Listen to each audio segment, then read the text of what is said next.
안녕하세요. 4년의 결혼 생활을 마치고 다시 혼자가 된 30대 여성입니다. 이따금씩 다른 사람들은 어떻게 사나 궁금해서 사연을 들으러 찾아오곤 했었는데 제가 이렇게 제 이야기를 하게 될 줄은 몰랐네요. 사실 이미 이혼도 했겠다. 어찌 보면 다 끝난 일인데 굳이 들추는 게 의미가 있을까 하고 스스로에게 몇 번이나 물어봤어요. 그런데 솔직히 아직 분이 안 풀려서 말이죠. 전 남편이고 시댁 식구들이고 아는 사람들이 이 이야기 좀 듣고 눈치도 채고 그래서 욕 좀 해줬으면 싶기도 하고. 좀 유치한가요? 남편하고는 제 나이 31살에 소개팅으로 만났어요. 그런데 이렇게 말하면 어떻게 들릴지 모르겠지만 사실 저는 결혼에는 원래 그다지 뜻이 없었거든요. 그래서 친구가 소개팅 이야기를 꺼냈을 때도 상대 남자가 그러니까 제 전 남편이기도 하고 잠깐 다른 이야기긴 하지만 이혼을 하고 나니까 이따금씩 호칭이 참 불편해요. 전 남편 부르기도 그렇고 남편이라고 부르자니 괜히 성질나고. 그래도 일단은 남편이 간결하니까 남편이라고 부르겠습니다. 다시 본론으로 돌아가서 친구가 소개팅 할 거냐 물었을 때 제가 먼저 물었어요. 소개팅에 나올 사람이 혹시 연애 상대를 찾는 건지 아니면 결혼을 전제로 만남을 원하는 건지 말이에요.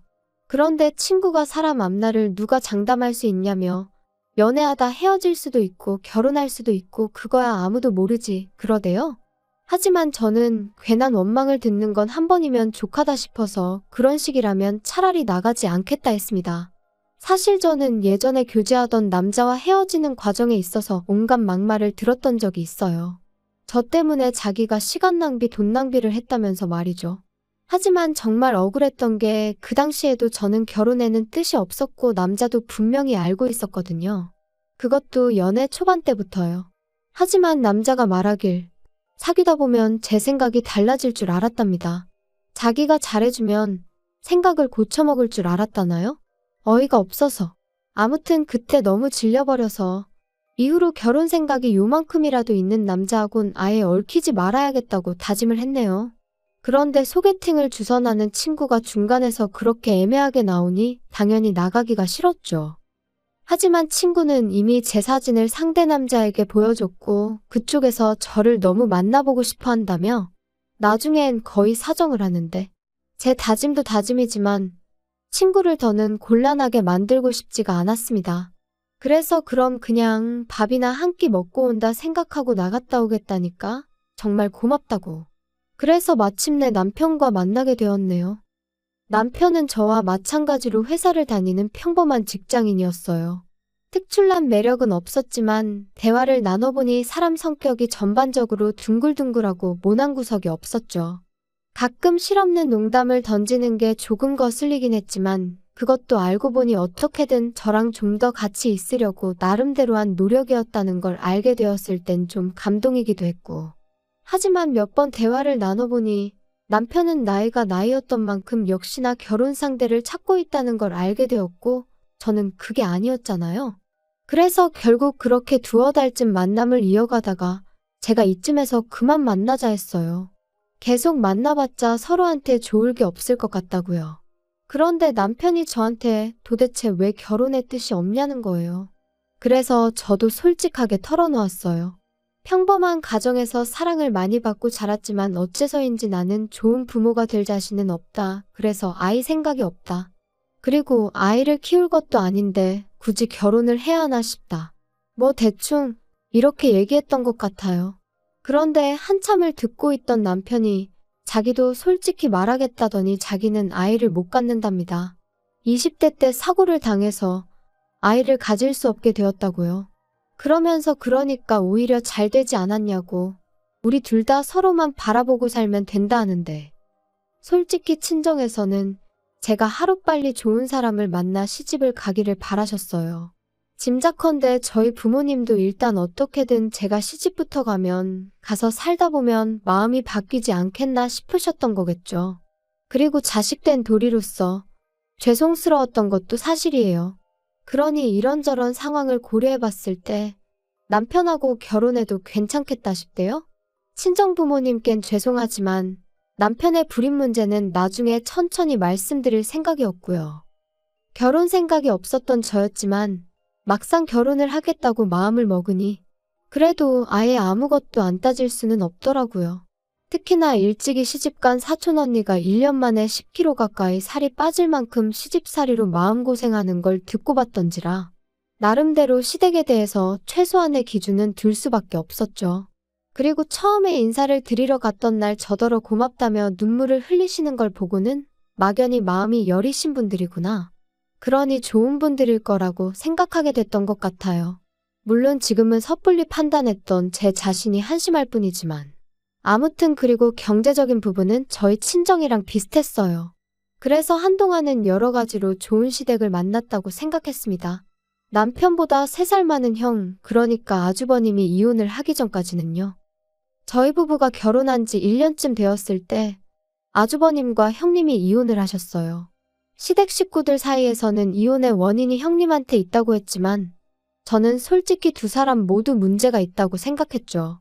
왜냐하면 제가 듣기론 아주버님이 결혼한 지 2년 만에 외도를 하셨고 그걸 알게 된 형님이 이후로 술에 의존하게 되었다 들었거든요. 그리고 언젠가 형님이 하소연하기로는 자기는 어떻게든 참고 살아보려고 했다. 그런데 애아빠, 그러니까 아주버님이 자기를 여자로 봐주질 않더랍니다. 게다가 형님이 참고 살려는 이유는 시조카들 때문이었다는데 아주버님은 형님이 어디 가서 무슨 재주로 벌어먹고 살겠냐고 그러니 막말로 지가 안 참으면 어쩔 거냔 식으로 걸핏하면 형님을 무시했나 봐요. 아무튼 부부 사이의 일은 결국 부부만 아는 일이라지만 결국 형님의 알코올 중독이 심해져서 아주버님이 양육권을 갖게 되고 그렇게 이혼을 하게 되었습니다. 그래도 초반에는 큰 문제는 없었어요. 아주버님이 시조카들을 데리고 시부모님과 함께 살기 시작했거든요. 그래서 평소에는 시부모님이 시조카들 양육을 도와주셨고 일 없는 주말에는 아주버님이 도맡아서 한다 들었죠. 그리고 저는 저대로 남들이 보통 조카들한테 하듯이 이따금씩 맛있는 거 사주고 어린이날이나 생일이면 선물 하나씩 사주는 정도만 했어요. 그런데 아주버님이 이혼한 지 한 2년쯤 되었을 무렵 만나는 여자분이 생기면서 그때부터 시조카들한테 좀 소홀해졌나 봐요. 그리고 그 부담이 저에게 올 줄은 꿈에도 몰랐네요. 결혼하고 제가 어머님한테 그래도 감사했던 건 그다지 먼 거리가 아니었음에도 불구하고 필요 이상으로 저를 부르신 적이 없으셨다는 거예요. 그런데 아주버님이 데이트를 시작하면서 주말에도 어머님이 시조카들을 보게 되는 상황이 잦아지셨고 어머님도 연세가 있으셨으니 시조카들, 그것도 5살, 7살 남자아이들을 혼자 보시는 게 쉽지는 않으셨을 테지요. 하지만 그래도 그렇지.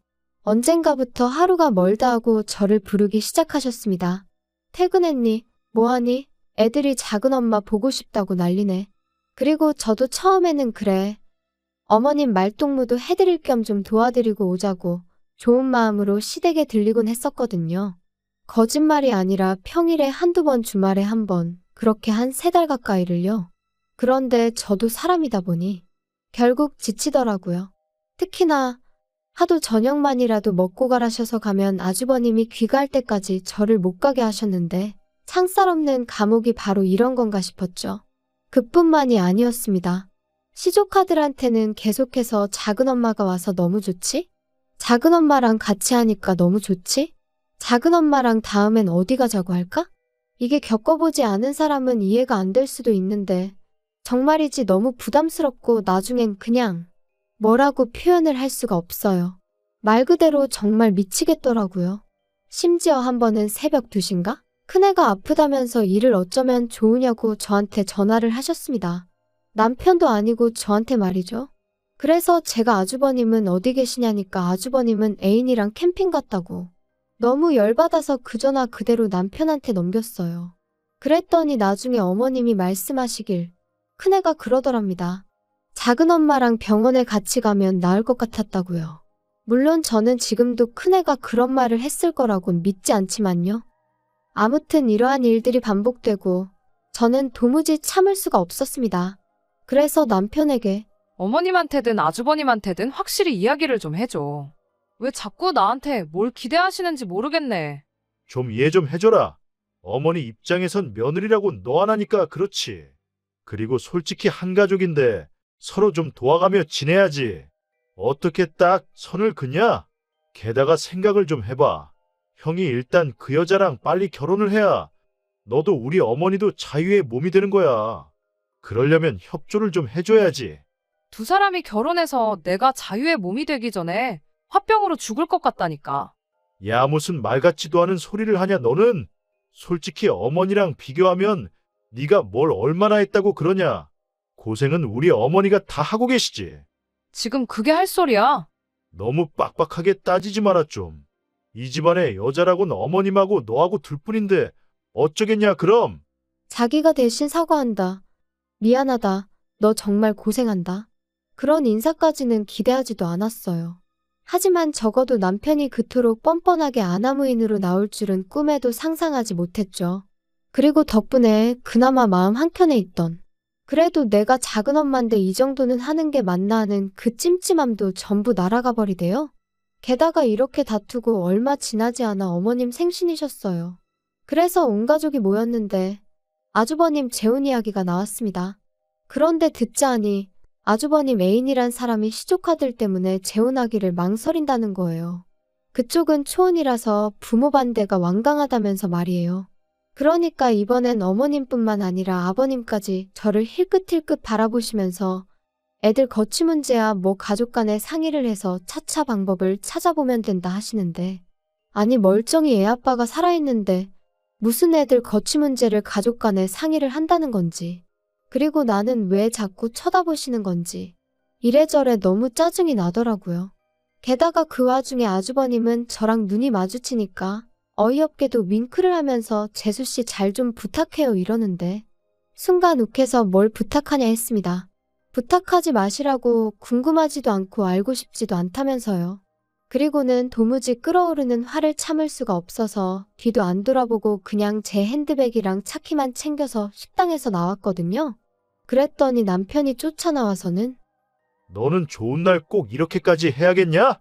형 애인 쪽에선 당연히 꺼려지는 자리이고 어쨌든 우리가 지금 우리니까 어쩔 수 없잖아. 왜 우리가 우리야? 아주버님이나 우리지. 막말로 아주버님이 재혼을 하시던 못 하시던 나랑 무슨 상관인데 뭘 잘 부탁한다는 거야 도대체? 어머님 아버님도 그래. 왜 자꾸 나한테 눈치를 주셔? 그렇게 시조카들이 안쓰러우면 당신이 챙겨. 당신이 하면 되잖아. 작은 엄마보다는 작은 아빠가 더 가까운 거 아니야? 핏줄인데?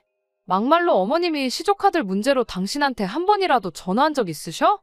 넌 뭐 그런 걸 지금 따지고 드냐? 진짜 사람 피곤하게 한다. 아무튼 우리 부모님한테 사과드리고 형한테도 미안하다고 해. 웃기고 있네. 사과를 받으면 받았지 내가 지금 하게 생겼니? 분명히 우리 두 사람 서로만 바라보고 살자 했고 그 약속 하나 믿고 한 결혼이었는데, 시간이 흐를수록 시부모님도 남편도 말도 안 되는 요구를 해대니 얼마나 스트레스를 받았는지 몰라요. 하지만 적어도 어머님 생신날 제가 보인 행동은 시댁 식구 모두에게 제 생각이 어떤지 분명히 보여주는 일이었다고 믿었습니다. 그러니 더는 시댁 식구들 중 그 누구도 저에게 시조카를 맡길 생각은 하지 못할 거라 생각했고요. 하지만 제 예상은 보기 좋게 빗나가 버렸어요. 오히려 서로 속내가 다 드러나서 그런가 아주 그냥 배째라는 식으로 나왔으니까요. 어머님 생신 이후로 한 달 정도 지났을 무렵이었습니다. 큰애에게 핸드폰이 생겼는지 언젠가부터 계속해서 큰애에게서 문자가 오더라고요. 그리고 그 내용은 대부분 작은엄마 뭐 하세요? 작은엄마 요즘 왜 안 오세요? 작은엄마 보고 싶어요. 그리고 저는 그 문자들이 전부 어머님이 시켜서 시조카가 보냈다 싶었기에 무시해버릴까 싶다가도 혹시나 일말의 가능성으로 시조카가 자진해서 보낸 거면 어쩌나 하는 생각에, 사실 이 모든 상황에서 시조카가 잘못한 건 없는데 괜히 애한테 상처를 주게 되면 안 되잖아요?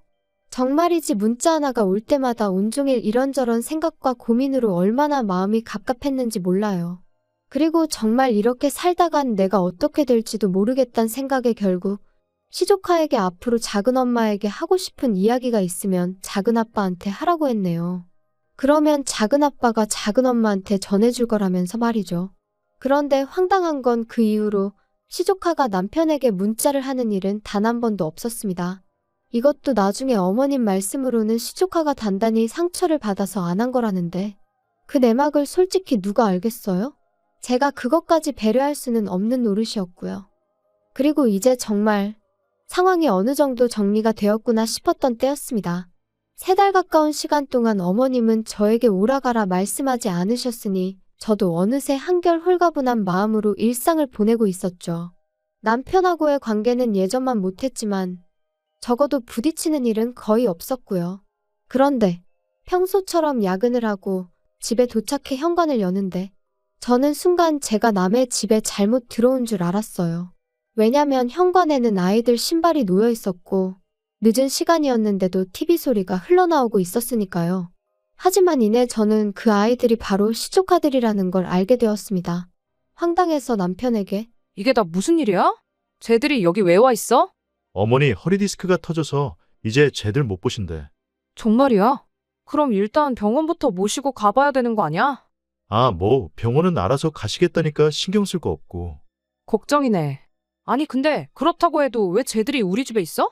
아직 그 집에 아버님도 계시고 아주버님도 있잖아. 남자 둘이서 쟤들을 무슨 수로 보냐? 아니 아주버님이 애 아빠인데 왜 애들을 못 봐? 그리고 당장 주말 지나면 당신도 나도 출근해야 되는데 우리 집에서 쟤들을 누가 본다고 데려왔냐고. 그래서 말인데 회사에 휴가 좀 내. 누군가 한 명은 쟤들 봐줘야지. 그럼 당신이 내던가. 억지 좀 쓰지 마라. 너가 봐야지 내가 쟤들을 어떻게 보냐. 야, 그리고 왜 작은엄마라고 부르겠냐? 엄마 없으면 대신 엄마 역할을 하라고 작은엄마인 거야. 엄마 소리 듣는 게 뭐 아무런 이유 없이 듣는 건 줄 알았어? 당신 뭐 잘못 먹었어? 아까부터 왜 이렇게 헛소리를 해대? 작은 엄마가 무슨 엄마 소리야, 엄마 소리는? 그리고 내가 언제 작은 엄마 하고 싶댔어? 작은 엄마가 무슨 벼슬도 아니고 웃기지도 않네, 진짜. 하지만 남편은 좀처럼 고집을 꺾지 않았고 정말이지 이런 식으로 나가다간 제가 시조카드를 떠안게 생겼다 싶더라고요. 그래서 저는 이튿날 새벽 남편과 시조카들이 아직 잠에서 깨지 않았을 때 제 짐만 챙겨서 친정으로 향했습니다. 솔직히 집을 나오면서도 내가 뭘 잘못한 것도 아닌데 왜 이렇게 나와야 하나 싶었지만 동시에 어물쩍거리다 시조카들하고 마주치면 또 거기다 뭐라고 설명을 해야 할지도 모르겠고 아이들한테 저희 부부가 큰 소리 내는 걸 보여주고 싶지도 않았고요. 그래서 일단은 집에서 나왔어요. 친정에 도착한 지 1시간쯤 지나니까 남편에게 연락이 왔습니다. 어디냐 묻길래 친정이라고. 시조카들 문제 해결할 때까진 난 친정에서 지낼 테니 그런 줄 알라 했죠. 그랬더니 남편이 한다는 말이 저더러 왜 이렇게 인정머리가 없냐는 거예요. 그리고는 다른 사람들은 생판 모르는 남도 데려다 키우던데 너는 뭐가 문제야? 넌 모성애라는 게 없냐? 네가 그러고도 여자야? 진짜 정 떨어진다. 그걸 지금 말이라고 해. 모성애고 뭐고 내가 애시당초에 낳을 생각 없다고 했던 거 기억 안 나? 근데 이제 와서 나더러 시조카를 키우라고 하면 내가 그래 알겠어 하고 키울 줄 알았던 거야? 그리고 뭐 여자 맞냐고? 아무렴씨 없는 너도 남잔데 내가 여자가 아닐 리가 있어. 너 지금 말 다 했냐? 너 터진 입이라고 아무렇게나 말하는데 입 조심해라. 당신이 먼저 시작했거든? 그리고 나는 그 작은 엄마 소리 더는 듣기도 싫어. 아주 이골이 나. 작은 엄마고 뭐고 나 안 할 테니까 어디 밖에 나가서 하겠다는 여자 있으면 그 여자 시켜. 얼마나 대단한 자리라고 사람을 이렇게 스트레스를 줘 주기를. 저는 제 할 말만 하고 그냥 전화를 끊어버렸어요. 그리고 이후로는 무슨 정신이었는지는 몰라도 남편 말대로 회사에 일단 휴가는 냈습니다. 다만 그리고 나서 유명하다는 이혼 전문 변호사들 몇몇을 만나 상담도 받고 나름대로 전략도 세워보고 누가 그러더라고요. 일단 시어머니 허리가 났을 때까지만이라도 좀 봐줄 수 있었던 거 아니냐고. 근데 그게 그 상황에 처해보지 않은 사람이면 모를 거예요. 시부모님도 아주버님도 그 애인이란 여자한테는 아주 절절매지. 그러니까 그 여자는 자기가 뭐나 되는 거 마냥 저한테 이래라 저래라 해대지. 그런데 정작 애들은 그 여자는 자기들 아빠를 뺏어간 여자라고 생각해서 따를 생각이 없고 말끝마다 작은엄마 작은엄마. 그러니까 그 여자가 아주버님과 결혼을 한다면 영락없이 애들엄마 노릇은 제 몫이고 그 여자는 형님 놀이나 하게 생겼더라고요. 호랩이 될 뻔한 아주버님을 살려준 구세주놀이는 덤이고요. 그리고 제가 무슨 부귀영화를 누리겠다고 그런 꼴을 보게 될 걸 뻔히 알면서 언제 그런 날이 오려나 하고 기다리고 있을 수는 없었죠. 그래서 결국 남편과 저는 이혼을 했습니다. 남편은 남편 나름대로 제가 자기를 모욕했다며 명예훼손이네 어쩌네 해댔는데 부부싸움하다가 막말 좀 한 걸로 명예훼손이 될 리가 없잖아요. 고작 그런 이유로 저를 유책 배우자로 몰아갈 수도 없었고요. 그래서 제가 서로 오만정이 다 떨어진 마당에 뭘 질질 끄냐고 그냥 깔끔하게 협의 이혼하고 갈 길 가자 했어요. 그런데 이렇게 되니까 다른 사람도 아니고 아주버님이 저희 이혼을 말리대요? 자기가 다 잘못했다면서? 하지만 곧 죽어도 시조카드를 다시는 안 맡기겠단 소리도 안 하고 설령 그런 소리를 했다고 해도 이미 저희 부부는 깨진 그릇이나 마찬가지였으니까요. 결국 그렇게 남남이 되었습니다. 그리고 저는 이혼하고 얼마 지나지 않아 아주버님과 그 여자도 헤어졌다는 소식을 다름 아닌 어머님을 통해서 듣게 되었습니다. 이게 다 저 때문이라면서 제가 조금만 도와줬으면 될 걸 일을 다 그르쳤네 하시더니 급기야는 저를 고소하겠다고 하셨지요. 그래서 마음대로 하시라고 했는데 지금까지 별다른 소식이 들려오질 않네요. 종이 쪼가리 하나 날라온 것도 없고요. 솔직히 아주 가끔 시조카들 생각이 날 때가 있어요. 그래도 작은엄마 하면서 따르던 걸 생각하면 내가 좀 참을 걸 그랬나 싶기도 하고 아직 제가 매운맛을 덜 봐서 그런 걸까요? 그냥 왜 어른들 때문에 애들이 저렇게 힘든 시간을 겪어야 하나 싶은 게 아무쪼록 아주버님이 그놈의 사랑 타령은 잠시 접어두고 아이들을 먼저 좀 챙기셨으면 좋겠네요.